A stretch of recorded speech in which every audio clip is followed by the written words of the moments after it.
The opportunity in the future for equality is huge because in the last century, the IT is for big companies. The globalization is for big companies. But now with the technology, we can serve those 80% of the companies that never been served. We can serve the 80% of the young people that have never been served. Technology for internet is so cheap, so easy to use. I did not have a rich father. I tried 3 times for university. All failed. I applied for Harvard for 10 times. All failed. They don't even want to see me. For the last time, I went to the teachers' college, which was considered the 3rd or 4th class of my city. So I applied jobs for 30 times, got rejected. It was so difficult at that time. I was so frustrated because I taught in the university. My pay was $10 a month because I could not find a good job. In 1994, discussed that I'm going to do something called internet. And 23 of them against it. They said, this is a stupid idea. We have never heard about internet and you know nothing about computer. And I never thought I was smart. Nobody believed that I could be successful because everybody said, well, this guy think differently, think crazily. They think about something never work.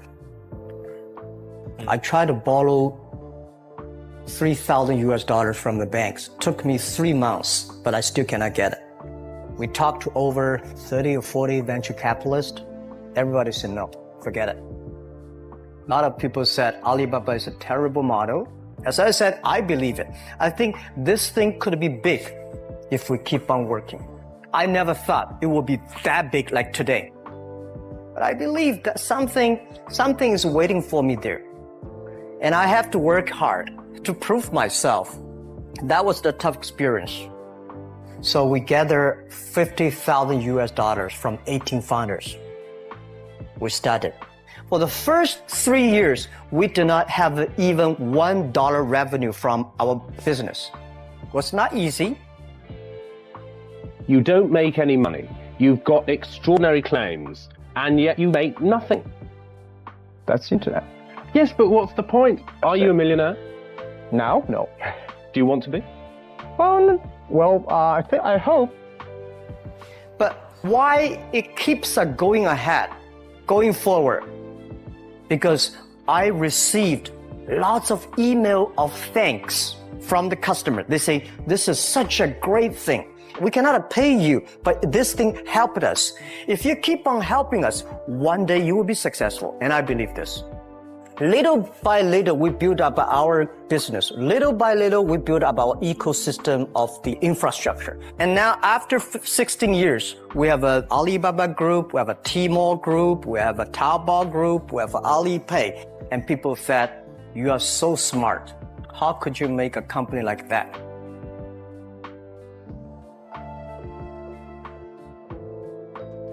Bill Gates, Warren Buffett, Jack Welch, Larry Page, Mark Zuckerberg. The difference between those people and other people, they are always optimistic for the future. They never complain. They always try to solve the problems of the others. When you're optimistic, it's always opportunity. People, same here today. Jack, where is the opportunity? I don't have a job. I don't have this. I don't have that. The best assets you have is that you are young. Don't complain. Let the other people complain. The opportunity always lies where people complain. Think about how you can make things different. And then when you think about this, start to do it. I saw a lot of people, young people, have fantastic ideas every evening. But in the morning, they go to the office same again. If you really want to be an entrepreneur, you have to do the things before the other people do. You have to wake up before the other people wake up. You have to be more brave than the others. When I was young, I went to Hangzhou West Lake. There's a hotel. Many foreign visitors visit there. And I went there every morning, 5 o'clock, to practice my English. The foreign visitors come, I practice my English. I don't know why at that time. But I found everything the foreign visitors told me are so different from the things my parents told me, my teacher told me, and the newspaper I read. So since then, I think everything, use my own brain. Use your own brain to think. To everybody, to any person. I think today people worry a lot about the world, about the economy, China economy in the world, but I'm very optimistic. When people start to worry, that is the opportunity is good things. And I think great innovations, great companies always happen in the tough times. Life's like the music. You have up, you have a down, you have a long, you have a short notes. And I like your American movie. Life is like a box of chocolate. You never know what you're going to get, right? So I'm pretty optimistic. One of the reasons why we grow in China e-commerce so fast, much faster than the USA, because our infrastructure of commerce in China was too bad. When it is too bad, something happens and goes. Today we are working on the rural areas of China. I can never imagine that China, about 800 million people still live in the rural areas, are farmers. And there are about close to 200 million people. Their income is less than $1 per day. And before the internet, it's impossible for these guys to reach the PC because it's so difficult. Even people like me, I don't know how to use a PC. But now 80% of the farmers, those people using mobile phones. When I have the mobile phones, the internet, the data, things change a lot. So I'm excited about the future. People always worry. I love the young kids sitting there and talking about the dream, the hopes, because if they have the hope, we have the hope. That's what I believe. How?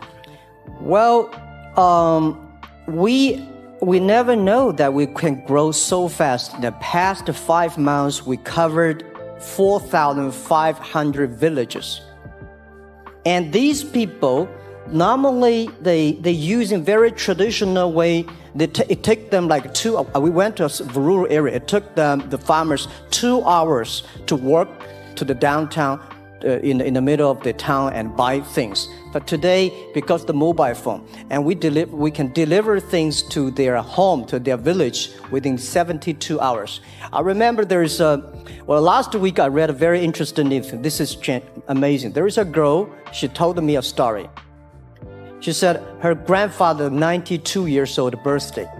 And for his life, he always wanted to try one Western style food. But he lived in the rural areas. There's no such restaurant food. So she said, I tried on the internet, book a restaurant dinner for Western food, delivered to that village. And they finally immediately find one restaurant. There are 3 guys. They took like a 3 days bus from Shanghai to that village, made Italian spaghetti and beef for them for this 92 years old birthday. And whole village was excited. Everybody started, wow, you can order food, Western style food. So buying almost everything. And also we're helping, there are a lot of farmers, they plant a lot of apples, great apples. But 90% of the apples rotted because there's nobody buy them. They normally buy by track. If you sell the apples, they sell whole track. And using the traditional way, they can sell by whole basket of the apples. But now, because of the internet, they sell by one. Each apple, they sell $1. Or 1 RMB or 2 RMB for each. So the farmers see using internet, they can buy and sell using the mobile phone. That changed their lives. And I think it's exciting. And people need examples when they see, my neighbor made money through online to selling things. My neighbor buy much interesting things online. People start to learn. And more people start to buy the mobile phones. We cannot make all the mobile factories to sell phones to them. Only they know the mobile phone really works, helping change their lives, they start to buy the mobile phones. Last week I was in Seattle discussing about the China economy. I think you American people worry too much about the China economy. Well, you see, every time when you start to worry about China goes better. Every China think China is in problem, we'll get better. But when you have to say, you have a high expectation of China always a problem. Like parents have the expectation of the kids, are the same.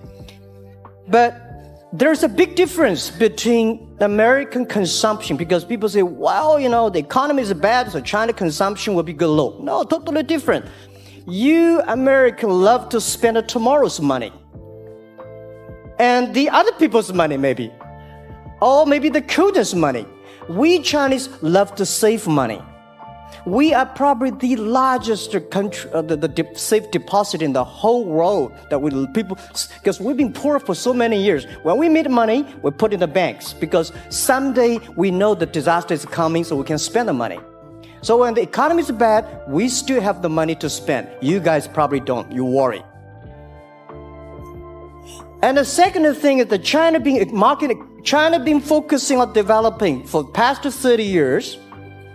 China government so strong on investment, so strong on exporting, but they are too weak on the domestic consumptions. Domestic consumption is not driven by government, it's driven by entrepreneurship, driven by the market, not the government. So in the past 20 years, government is so strong. Now they're getting weak. It's our opportunity. It's our showtime to see the market economy, entrepreneurship, how we can develop the real consumption. I think if the China developed the great consumption, we have a 300 million middle class. In next 15 to 20 years, we're going to have 500 million middle class. We need to import a lot. So when we start to import, that's a great. I worry a lot when we export. When we start to import, we got to be better. So that's all the great opportunity, guys. Be happy about that. Tomorrow is new. Make the move. Make the action. Whether investors believe it this or not, whether your friends believe it or not, whether your parents believe it or not, that's not important. You believe it. Your team believe it. And work day and night on this. Make enough mistakes. You fall, you stand up. If you really want to work for yourself, think about the others. Because only when the other people are successful, when the other people are happy, you will be successful, you will be happy. Don't worry about the money. Money follow the people. People should follow the dreams. If you have a dream, just go ahead.